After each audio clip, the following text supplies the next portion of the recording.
빌립보서 4장 6절부터 7절까지 말씀드리겠습니다.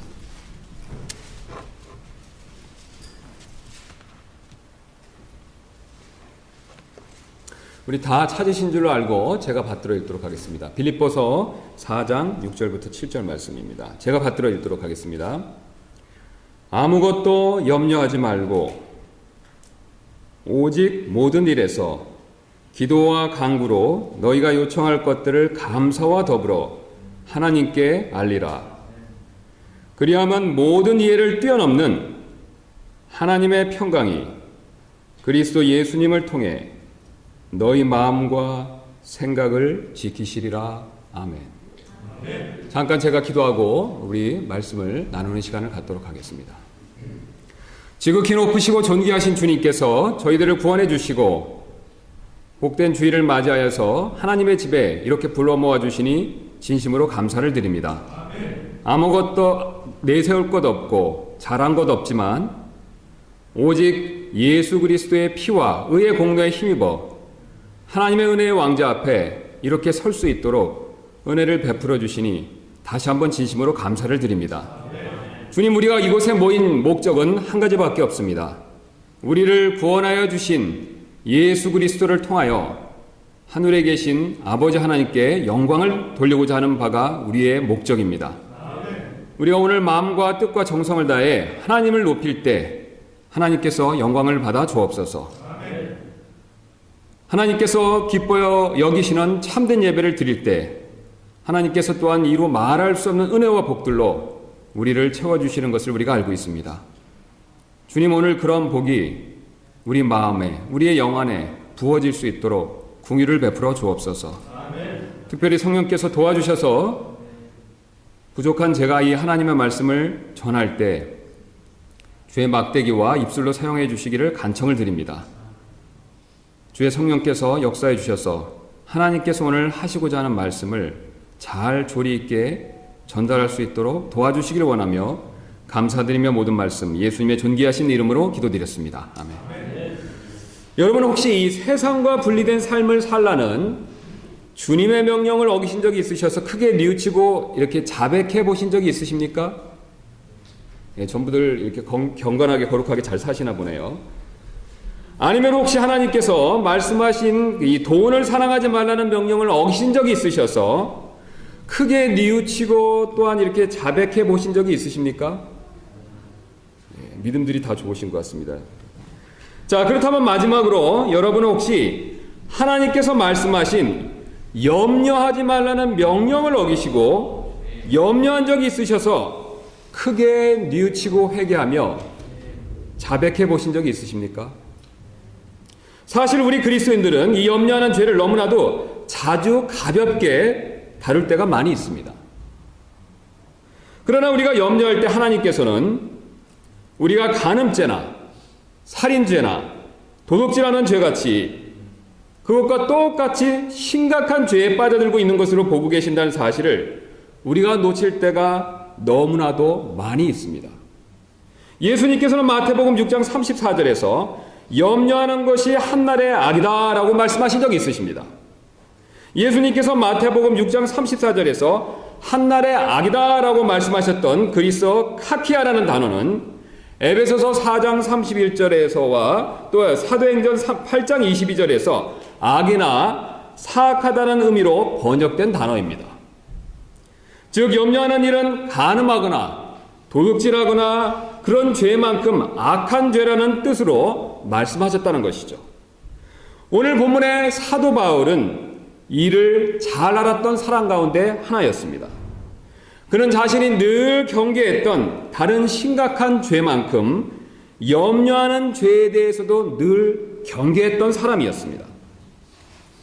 그런 바울이 그 당시 염려할 일이 많아서 염려에 시달렸던 이 빌립보 교인들에게 이 염려의 죄 문제를 어떻게 해결해야 하는가를 지금 가르쳐주고 있습니다. 여러분 가운데 혹시 이 빌립보 교인들처럼 염려할 일이 너무 많으셔서 항상 염려 가운데 계신 분이 있으시다면 오늘 사도 바울께서 가르쳐 주시는 방법에 대해서 귀를 기울이실 필요가 반드시 있습니다. 그러므로 오늘 제 설교의 목적은 사도 바울께서 가르쳐 주시는 염려를 극복하는 방법이 과연 무엇인가를 한번 살펴보는 데 있습니다. 이를 위해서 본문 말씀에 드러난 세 가지 방법을 한번 문맥에 따라서 한번 살펴보도록 하겠습니다. 사도 바울께서 가르쳐 주시는 염려를 극복하는 첫 번째 방법은 6절 전반부에 드러나 있습니다. 바로 이 첫 번째 방법은 천국을 생각하라입니다. 천국을 생각하면 염려가 싹 사라진다는 뜻이 되겠습니다. 여러분, 염려할 일이 있으시다면 먼저 한번 천국을 생각해 보시기 바랍니다. 그렇다면 염려가 싹 사라질 것입니다. 그 근거로 바울은 6절에서 뭐라고 말씀하고 있냐면 아무것도 염려하지 말고 라고 말하면서 우리에게 염려하지 말 것을 우리에게 지금 당부하고 계십니다. 그런데 염려하지 말아야 할 이유를 5절 후반부에서 이미 우리에게 말해 주셨습니다. 그 이유의 근거에서 지금 염려하지 말라라고 이렇게 말씀하신다는 것이죠. 그 이유가 무엇인지 확인해 보기 위해서 5절 마지막 구절을 우리가 한번 보도록 하겠습니다. 그래서 5절 후반부의 마지막 구절을 보시면 주께서 가까이 계시느니라. 바울은 지금 주께서 가까이 계시기 때문에 아무것도 염려하지 말고 라고 말씀하고 계시는 것입니다. 여기서 주께서 가까이 계시느니라 라는 것은 주께서 곧 다시 오실 것을 뜻하고 있습니다. 이 사실은 3장과 4장 전체 문맥을 보면 우리가 쉽게 이해할 수가 있습니다. 그래서 우리가 3장으로 가시면 3장 전반부에 9절까지 우리가 말씀 보시면 우리가 익히 아시는 대로 바울은 자신이 베냐민 지파에 속한 사람이었고 히브리인 중에 히브리인이었으며 율법에 관하여서는 바리새인이었다라는 간증을 쭉 이어서 내려오면서 얘기를 하고 있었습니다. 그 다음에 3장 후반부부터는 10절부터는 장차 미래에 있을 일들에 대해서 그 사실을 빌립보 교인들에게 지금 말해주고 있습니다. 그 근거로 바울은 3장 10절과 11절에서 바로 부활에 대해서 가장 먼저 언급을 하고 있습니다. 그래서 10절 제가 읽도록 하겠습니다. 이것은 내가 그분의 죽으심과 일치하게 되어 그분과 그분의 부활의 권능과 그분의 고난에 참여하는 것을 알고자 하며 어찌하든지 내가 죽는 자들의 부활에 도달하려 함이라. 그 다음에 그것에 이어서 12절부터 16절에서는 그리스도의 심판석에 대해서 지금 언급을 하고 있습니다. 그 다음에 이어지는 3장 17절과 21절까지는 바로 이런 부활과 그리스도의 심판에 대비해서 우리가 그리스도인으로서 어떤 합당한 삶을 살아야 되는가에 대한 내용들을 또한 우리에게 말씀해 주고 계십니다. 그리고 그 모든 내용에 대한 결론으로서 3장 20절에 이렇게 말씀하고 계십니다. 우리가 구원자 주 예수 그리스도를 기다리노니. 사실 예수님은 언제든지 오실 수가 있습니다. 여러분 이 사실을 믿으십니까? 우리가 현재 아무리 염려할 일이 많아도 예수님께서 지금 다시 오신다면 염려할 모든 일들은 다 끝날 것입니다. 예수님께서 지금 오셔서 우리를 이렇게 하늘로 들러 올려서 천국으로 인도하신다면 우리는 더 이상 직장 문제, 건강 문제, 돈 문제를 염려할 필요가 없습니다. 그래서 우리가 아무리 걱정할 일이 많더라도 예수님께서 다시 오셔서 우리를 천국으로 인도하실 것을 생각해 본다면 염려를 물리칠 수가 있습니다. 심지어는 핍박이나 박해나 죽음의 위협이 찾아오더라도 천국에 갈 것을 생각해 본다면 그런 염려조차도 물리칠 수가 있습니다. 동유럽에서 공산주의가 무너지기 직전에 그 루마니아의 리처드 범브란트라는 목사님이 이 자신의 믿음 때문에 14년 동안 감옥에서 옥고를 치르신 적이 있었습니다. 그는 감옥에서 수차례 가혹한 고문을 겪었지만 이를 이겨냈고 그렇게 할 수 있었던 이유를 이렇게 다음과 같이 한번 말씀하신 적이 있었습니다. 그분이 말씀하시기를 제가 한 번은 감옥에 있던 동료 그리스도인에게서 어떤 서커스 묘기에 관한 이야기를 들은 적이 있었습니다. 궁수 한 사람이 양초 심지에 불을 붙여 자기 아내의 머리 위에 올려놓더니 반대쪽으로 걸어가는 것이었습니다. 그리고 꽤 먼 거리였는데 화살을 쏘아 자신의 아내의 머리에 있던 초를 정확히 맞추는 것이 아니겠습니까? 그 장면이 그분의 동료가 너무 놀라워서 공연이 끝난 뒤에 그녀에게 가서 화살에 맞을까봐 걱정되지 않았냐라고 질문을 했다고 합니다. 그랬더니 그녀는 태연한 표정을 지으면서 남편이 자기를 겨냥한 것이 아니라 초를 겨냥한 것인데 걱정할 필요가 어디 있겠냐라고 반문했다고 합니다.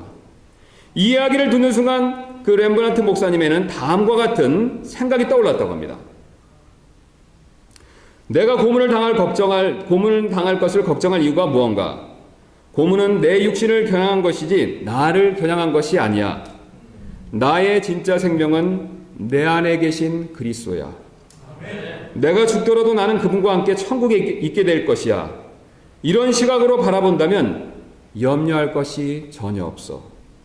렘브란트 목사님은 이 단순한 교훈의 힘을 얻어서 14년간 옥고를 치르는 동안에 숱한 고문을 겪었지만 오히려 영적으로 더 강해졌다라고 고백하고 있습니다. 여러분, 우리도 마찬가지입니다. 우리 주변에 많은 어려움들이 우리를 겨냥하고 있지만 우리는 그리스도 안에 있고 장차 천국에 가게 될 것입니다. 염려할 일이 있어도 천국을 생각한다면 염려를 이길 수가 있습니다. 그래서 이 세상에 먹고 사는 문제가 있지만 천국에는 풍성하게 먹고 마시는 어린 양의 혼인잔치가 우리를 기다리고 있습니다. 이 세상에는 건강 문제가 있지만 천국에는 질병과 죽음의 문제가 전혀 없습니다. 이 세상에는 집 문제가 있지만 예수님이 말씀하신 대로 천국에는 영원한 처소가 예비되어 있습니다. 그리고 더 놀랍게도 이 천국으로 인도하실 예수님께서 언제든지 오실 수가 있습니다. 우리가 이를 진심으로 믿는다면 염려하지 않을 수가 있습니다. 그래서 바울은 6절에서 이렇게 말씀하고 계십니다. 아무것도 염려하지 말고. 그러나 여러분 가운데 어떤 분은 그래도 저는 염려가 계속되는데요 라고 말씀하실 분이 계실지도 모르겠습니다. 그래서 사도 바울은 이런 분들을 위해서 더 강력한 방법을 이어서 우리에게 가르쳐주고 있습니다. 이 두 번째 방법은 첫 번째 방법보다 더욱 적극적이 되는데요. 그 이유는 바로 첫 번째 방법은 우리가 이렇게 천국을 생각할 것을 요구하는 반면 이 두 번째 방법은 우리의 어떤 행동을 요구하고 있기 때문에 그렇습니다. 그래서 사도 바울은 염려를 극복하는 두 번째 방법을 이제 6절 후반 부분에서 우리에게 가르쳐주고 있습니다. 이 두 번째 방법은 바로 하나님께 알리라는 것입니다. 사람들은 사실 이 걱정되는 일이 있으면요, 보통 다른 사람들에게 이것을 알리는 일을 자연스럽게 행할 때가 있습니다. 왜냐하면 다른 사람의 도움을 받을 수 있기 때문에 그렇죠. 아니면 또한 최소한 어떻습니까? 걱정되는 일에 대해서 위로를 받을 수 있기 때문에 이런 행동을 자연스럽게 할 때가 많이 있습니다. 그래서 제가 오늘 우리 밴쿠버 갈보리 사랑침대교회 방문해서 성도분들과 이렇게 교제하는 모습을 이렇게 봤었을 때 이게 자연스럽게 나오는 이야기가 어떤 것이었냐면 각자 가지신 분들의 그런 어려움들을 토로하는 내용들을 볼 수가 있었습니다. 그래서 이 각자 어려운 내용들을 말씀하시고 서로 위로해주는 모습을 이렇게 아주 자연스럽게 볼 수가 있었습니다. 그러나 우리가 이렇게 자신의 문제를 다른 사람들에게 알리고 위로를 받는 일에는 사실 어떤 한계가 있습니다. 왜냐하면 사람은 모든 문제를 서로가 서로에게 다 해결해 줄 수가 없기 때문에 그렇습니다. 그러나 여러분 기쁘게도 우리 하나님께서는 우리가 가진 모든 문제를 다 해결해 주실 수가 있습니다. 아멘. 왜냐하면 하나님께는 어려운 일이 없기 때문에 그렇습니다. 아멘. 그래서 사도 바울은 우리가 염려되는 일을 만날 때 기도로 우리의 걱정되는 일을 하나님께 알리라 라고 지금 말씀하고 계십니다. 어느 권위 있는 연구조사 기관에 따르면 우리의 걱정 근심 가운데 80%는 일어날 수 없는 쓸데없는 일이라고 합니다. 예를 들어서 여기 계시는데 교회 지붕이 지금 무너지면 어떡할까? 이런 걸 걱정한다는 것이죠. 우리가 사실 걱정하는 것의 80%는 실제로는 일어나지 않는 일이라는 것입니다. 그런 것들을 우리가 염려한다는 것이죠. 그리고 우리가 걱정하는 일의 12% 정도는 자기와 상관은 없는 일이라고 합니다. 그러니까 옆집에 현관에 불이 켜져 있는데 그 전기불 때문에 전기요금이 얼마나 많이 나갈까? 나와 상관없는 일. 그런 것들을 염려한다는 것이죠. 사실 오직 8%만이 우리가 진정으로 걱정할 만한 일이라는 것이죠. 그러나 오늘 사도 바울의 말씀에 따르면 이 나머지 8%의 걱정 근심조차도 무익하다라고 우리에게 말씀하고 계십니다. 왜냐하면 이 8%까지도 하나님께서 다 맡아주실 것을 지금 약속하고 계시기 때문에 그렇습니다. 6절은 이렇게 말씀하고 계십니다. 아무것도 염려하지 말고 오직 모든 일에서 기도와 간구로 너희가 요청할 것을 감사와 더불어 하나님께 알리라. 하나님께서 우리가 염려할 8%의 일을 포함한 모든 일을 기도로 자신에게 지금 알리라고 말씀하고 계십니다. 하나님께서 이렇게 모든 일을 기도로 아뢰라고 명령하신다는 것은 이 문제를 들어주시기 위한 것이 분명하지 않겠습니까, 여러분? 그렇다면 여러분, 기도할 수 있는데 왜 걱정하십니까? 여러분, 염려할 일이 있다면 오늘 말씀처럼 하나님께 나아가서 기도하시기 바랍니다. 하나님께서 모든 일을 들어주시겠다라고 약속하고 계십니다. 아주 간단하면서도 분명하지만 하나님께서 우리의 염려를 해결해 주실 수 있는 중요한 방법이라고 오늘 우리에게 알려주시고 계십니다. 이제 마지막으로 사도 바울의 염려를 극복하는 방법은 바로 감사의 고백을 잊지 말라는 것입니다. 즉 염려가 되는 문제를 위해서 기도할 때 꼭 감사하면서 기도하라는 것을 우리에게 알려주고 계십니다. 바울은 이 사실을 6절 후반부에서 이렇게 말씀하고 계십니다. 기도와 간구로 너희가 요청할 것을 감사와 더불어 하나님께 알리라. 사실 여러분, 이 세상에 아무리 실력 있고 훌륭한 운동선수나 음악 연주자라고 하더라도요, 중요한 시합이나 대회에 나가게 되면 시작하기 전에 긴장하고 걱정하는 것은 일반적인 일이 됩니다. 여러분 그런 경험해 보신 적 있으시죠? 어떤 대회나 운동 시합 같은 데 나가게 됐는데 나가기 전에 어떻습니까? 걱정이나 근심되는 그런 경험을 해보신 적이 있으시죠?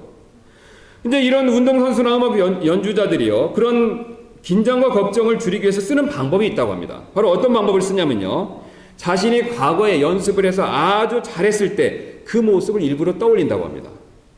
그럼 잘했을 때 또 잘해서 좋았었던 그 과거를 떠올리면요, 긴장과 걱정이 저절로 줄어드는 효과가 있기 때문에 그런 방법을 쓴다고 합니다. 여러분 염려가 되는 문제를 위해 기도할 때 꼭 감사와 더불어 기도해야 하는 이유도 이와 비슷합니다. 염려가 되는 문제를 기도할 때 감사의 고백을 한다는 것은요, 사실 하나님께서 과거의 기도를 들어주셨음을 기억한다는 뜻입니다. 여러분 어떤 문제에 대해서 지금 염려하는 것이 있으시다면 그 염려하는 문제를 기도할 때 먼저 감사하실 필요가 있습니다. 그 감사한다는 것은요, 과거에 내가 비슷한 문제로 기도했었을 때 하나님께서 그 문제를 들어주셨음을 기억한다는 뜻이 된다는 것이죠. 즉 과거에도 비슷한 어려움이 있었을 때 기도를 들어주셔서 그 문제가 해결되었다는 사실을 떠올린다는 뜻이 되겠습니다. 그리고 그 사실이 떠오르면 저절로 나도 모르게 감사가 나오게 되어 있습니다. 그리고 그렇게 감사하는 마음을 가지고 기도하면 이번에도 과거처럼 들어주실 것을 더욱 확신하게 되어 있습니다. 그리고 그런 확신이 들수록 더 걱정이 줄어들게 되어 있습니다. 그러므로 감사를 고백하면서 염려가 되는 문제를 기도하면 그 염려가 줄어들 수밖에 없다는 뜻이 되겠습니다. 제가 사실 여기 처음 도착한 목요일 밤에 잠을 제대로 잘 수가 없었습니다. 시차 때문이기도 했지만 제가 곰곰이 잘 생각을 해보니까 만약에 하나님께서 이 갈보리 사랑침례교회로 저를 인도해 주셔서 제가 이곳으로 오게 된다면 이것으로 이사 올 문제, 또 집을 구할 문제, 그 다음에 오자마자 수련회를 준비할 문제, 그 다음에 또 여러 가지 적응할 문제, 이런 것들을 생각하다 보니까 저도 모르게 이렇게 걱정이 되었었습니다. 그래서 그런 이유로 좀 잠을 설치게 되었었습니다. 그러나 오늘 말씀처럼 제가 한번 12년 전에 이 미국에 무사히 이사를 왔던 일을 생각해 보니까 오히려 사실 감사한 마음이 들었습니다. 왜냐하면 그때는 지금보다도 더 준비할 일도 많았었고 또 외국 생활에 대해서 더 경험이 없는데도 어쨌든 잘 이사 온 것을 생각해 보니까 분명히 감사한 마음이 들었었습니다. 그리고 오늘의 본문의 방법대로 이사를 위해서 감사한 마음을 가지고 기도하자 이사에 대한 염려가 저 자신도 모르게 싹 사라지는 그런 경험을 하게 되었었습니다. 여러분 분명히 이 방법이 효과가 있었습니다. 여러분들 역시 마찬가지로 효과를 보실 수가 있습니다. 여러분이 만약 내일 쓸 돈 문제로 걱정이 되셔서 기도하신다면 하나님께서 최근에 재정을 채워주신 일을 기억하고 감사하시면서 기도하면 반드시 염려가 줄어들 것입니다. 또한 자녀의 앞일이 걱정되어서 기도하신다면 하나님께서 지금까지 그래도 자녀를 돌보아 주신 일을 기억하고 감사하시면서 기도하신다면 또한 걱정이 많이 사라질 것입니다. 그리고 미래의 진로가 걱정되어서 기도하신다면 하나님께서 지금까지 함께 해주신 것을 기억하고 감사하시면서 기도하면 역시 염려가 줄어들 것입니다. 이처럼 감사하면서 기도하면 염려는 줄어들 수밖에 없습니다. 우리는 지금까지 사도 바울의 염려를 극복하는 방법들을 살펴보았습니다. 가장 먼저는 염려가 찾아올 때 천국에 대한 소망을 더 많이 갖는 것이었습니다. 두 번째는 기도하는 것이었습니다. 세 번째 방법은 기도할 때 감사를 잊지 않는 것이었습니다. 그런데 이것이 다가 아닙니다. 우리가 염려를 극복하기 위해 이런 방법을 쓸 때 하나님께서 우리에게 주시는 한 가지 특별한 선물이 있습니다. 바로 하나님께서 우리에게 평강을 주십니다. 그것도 우리 자신이 누리는 것이 아니라 하나님 자신이 누리시는 하나님의 평강을 주신다라고 약속하고 계십니다. 우리 7절 한번 보시도록 하겠습니다. 7절을 보시면 그리하면 모든 이해를 뛰어넘는 하나님의 평강이 그리스도 예수님을 통해 너희 마음과 생각을 지키시리라. 여러분 지금 뭐라고 어떤 평강이라고 말씀하고 계십니까? 하나님의 평강이라고 말씀하고 계시죠. 이 하나님의 평강은 우리 사람이 누리는 평화와는 완전히 다른 것입니다. 이 다름을 예수님께서 이 땅에 사시는 동안 여러 번 보여주신 적이 있으십니다.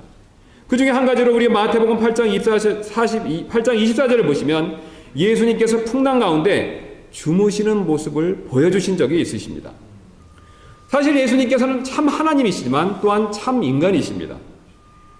그래서 예수님께서는 사람이시기 때문에 염려가 무엇인지를 아셨지만 풍랑 가운데서도 전혀 염려하지는 않으셨습니다. 왜냐하면 오늘의 말씀처럼 하나님의 평강이 그분의 마음속에 항상 충만했기 때문에 그렇습니다. 예수님께서는 자신이 그 평화를 누리신다는 사실을 요한복음 14장 27절에서 이렇게 말씀하신 적이 있습니다. 이렇게 말씀하신 적이 있으십니다. 내가 너에게 평안을 남기노니 곧 나의 평안을 너에게 두노라. 세상이 주는 것과 달리 내가 너에게 주노니 너희는 마음에 근심하지도 말고 두려워하지도 말라. 여러분 특별히 예수님께서는 이 말씀을 자신이 잡히시기 직전에 하셨습니다. 오늘 본문을 기록한 사도 바울도 지금 비슷한 상황 가운데 놓여 있습니다. 그도 지금 로마의 감옥에서 순교를 기다리고 있는 상황 가운데 놓여 있었습니다. 예수님과 바울은 둘 다 자신이 곧 죽게 될 것을 알고 있었습니다. 그럼에도 불구하고 두 분은 염려하지 않았고 염려하지 말라고 우리에게 명령하고 계십니다. 왜냐하면 하나님의 평화가 두 분의 마음속에 가득했기 때문에 그렇습니다. 이 평화는 죽음조차도 두려워하지 않게 만들어주는 평화입니다. 이것이 바로 하나님의 평화입니다. 그래서 이 평화는 우리의 이해를 초월하는 평화라고 말씀하고 계십니다. 그래서 7절은 이 평화가 우리의 모든 이해를 뛰어넘는다라고 말씀하고 계십니다. 그러므로 이 평화는 우리가 어떤 어려운 상황 가운데 있더라도 우리의 마음과 생각을 지켜줄 수가 있습니다. 지금 7절을 유심히 보시면 지킨다라는 동사는 군사용어로서 이렇게 경계를 서면서 지킨다는 그런 의미를 가지고 있습니다. 여러분 다 경험이 있으시겠지만 제가 이번에도 입국할 때 보니까 이 공항에 캐나다 이민국 직원들이 허리에 총을 차고 이 방탄복 같은 특수한 제복을 입고서 눈을 이렇게 부릅뜨고 혹시 이상한 미입국자가 있나라는 거 입국하려고 하는가를 이렇게 감시하는 모습을 봤습니다. 5년 전에 방문했을 땐 제가 이제 시애틀에서 버스를 통해서 들어왔었는데 그때는 막 이렇게 소리까지 지르면서 더 무섭게 감시하는 모습을 제가 이렇게 보면 어제 이번에 입국하면 보면서 이렇게 기억이 났었습니다. 여기서 지킨다는 동사의 모습이 바로 이런 모습입니다. 공항 이민국 직원이 캐나다 영토를 철통같이 지키듯이 바로 이 하나님의 평화가 우리의 마음과 생각에 염려가 들어오지 못하도록 지켜주신다는 뜻으로 우리에게 말씀해주고 계십니다. 그러므로 우리는 염려할 일이 있다면 천국의 소망을 더 가질 필요가 있습니다. 근심된 일이 있다면요 감사와 더불어 기도할 필요가 있습니다. 그렇다면 오늘 약속처럼 하나님의 평강이 우리의 마음을 채워서 염려로부터 우리를 보호해 줄 것입니다. 여러분 이 약속의 말씀을 믿으십니까? 여러분 이 약속의 말씀을 믿으신다면 이 말씀을 그대로 우리의 삶 가운데 적용하기를 원하십니까? 여러분 그렇다면 여러분 이 시간 잠깐 우리 기도하는 시간을 갖도록 하겠습니다. 오늘 사도 바울이 가르쳐준 이 말씀처럼 우리 다 같이 오늘 일어나셔서 이 말씀을 기억하시면서 개인적으로 주님 앞에 나와 염려할 일이 있으시다면 기도하는 시간을 잠깐 갖도록 하겠습니다. 우리 다 같이 일어나셔서 잠깐 눈을 감으시고 우리 각자 삶에서 염려할 일이 있으시다면 오늘 약속의 말씀에 근거해서 우리 그 문제를 주님께 맡기고 기도하는 시간을 좀 갖도록 하겠습니다.